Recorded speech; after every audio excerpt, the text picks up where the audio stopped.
Let's bring in the Speaker of the House. Kevin McCarthy joins us right now from D.C. Mr. Speaker, thank you for joining us. Usually when there's a crash down along our southern border involving smugglers, usually it's just the smugglers and perhaps the migrants who are killed in these high-speed accidents. But this past one that we're talking about right here, it killed this grandma and her granddaughter and two of the migrants in the car. So there's a human face to it.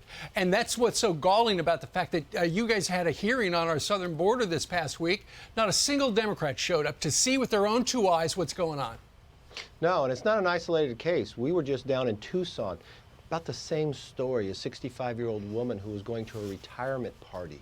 I was told by the mayor, same thing happened, a runaway chase. And what's happening is these are Americans under the age of 18 that are getting hired through Snapchat by these cartels to move illegals once they get into the country. This is happening almost every single day. And the other face you need to put to this is 300 Americans will be poisoned and killed today from fentanyl that comes from China, that comes across this border. And the Democrats said they were going to come to these hearings and then backed out. They ignored it the whole time they were in the majority. So we moved the hearings to the border to try to make them not to have that excuse. And what did we hear at the border? We've actually heard the truth from the border agents that no, we do not have operational control. And that number, just last month, there are 16 people on the terrorist watch list. That's more than the entire 4 years under President Trump. And when you're worried about ISIS-K, they know exactly how to get into our country. They know exactly what they need to do. And 3 years ago is when I broke the news that people on the terrorist watch list were coming across, and the Democrats called me a liar about it. They have ignored this problem. It's too big to ignore anymore, and Americans are dying every day from drugs and car chases. Yeah, I mean, from 2017 to 2020, there were only 8 on the terror watch list that tried to come through. The last 5.5 months, 69.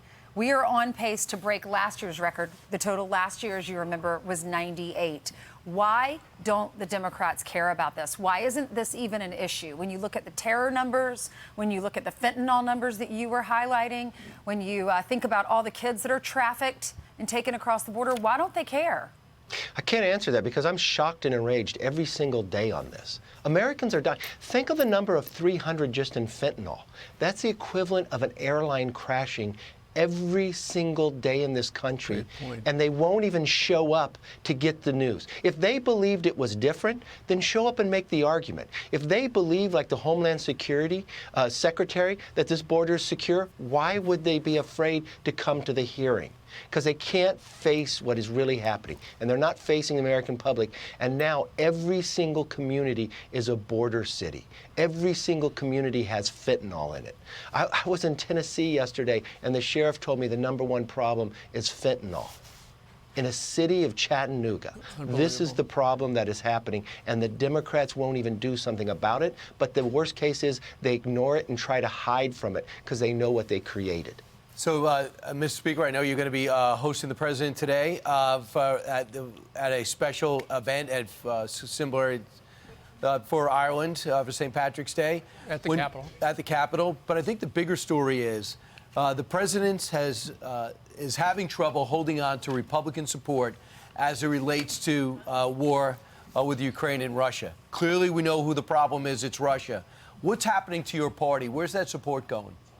Well, I don't believe that he's losing. It's how he's fighting the war. We all know it's Russian aggression. We know Russia has to be defeated. The challenge here is just what the Secretary Gates said years ago. Every action of this president, when it's foreign policy, has been wrong. Look at Afghanistan. He didn't listen to the military expert. He let Bagram out, and a few days later, the prisoner from Bagram killed 13 Americans, and now it collapsed in a couple weeks. That changed Middle East. Now we have China in bringing Saudi Arabia and Iran together, a role America used to do. There are consequences for these bad actions. In 2015, I visited then the vice president, encouraged him to sell javelins, a defensive weapon, to Ukraine so Russia would not invade. They could stop their tanks. He told me no, that Germany wouldn't want it.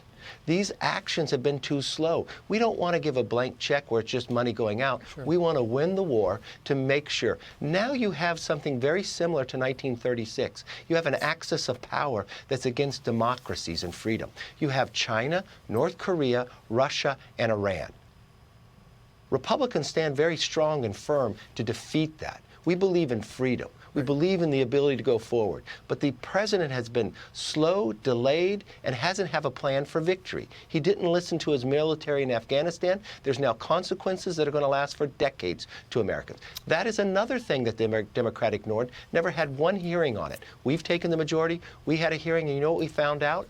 That the sniper had in their sights that bomber, the individual who came the prisoner from Bagram, and they could have taken him out before they killed 13 Gold Star families. Yeah. Mr. Speaker, thank you very much for starting your day with Fox and Friends. I know that St. Patrick's Day is a big day at the McCarthy place.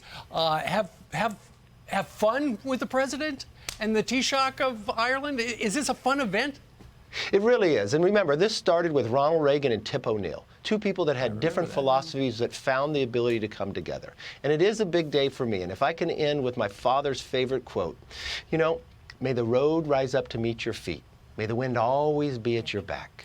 May the sun shine softly upon your face. May the rain fall softly upon your field. Until we meet again, may God hold you in the palm of your hand. I wish we had a little bagpipe music. that. That's great.